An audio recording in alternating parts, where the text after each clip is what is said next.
Hi everyone, I hope you are doing well. Today we'll talk about how to fix or how to solve the problem of too many attempts to try again later.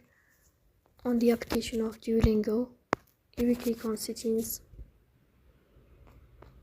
Here we click on apps, default apps, app settings. In this list you will search about the application of Duolingo. Here we click on first stop and we click OK. Then we'll enter to the window of storage. Here you will click on clear cache.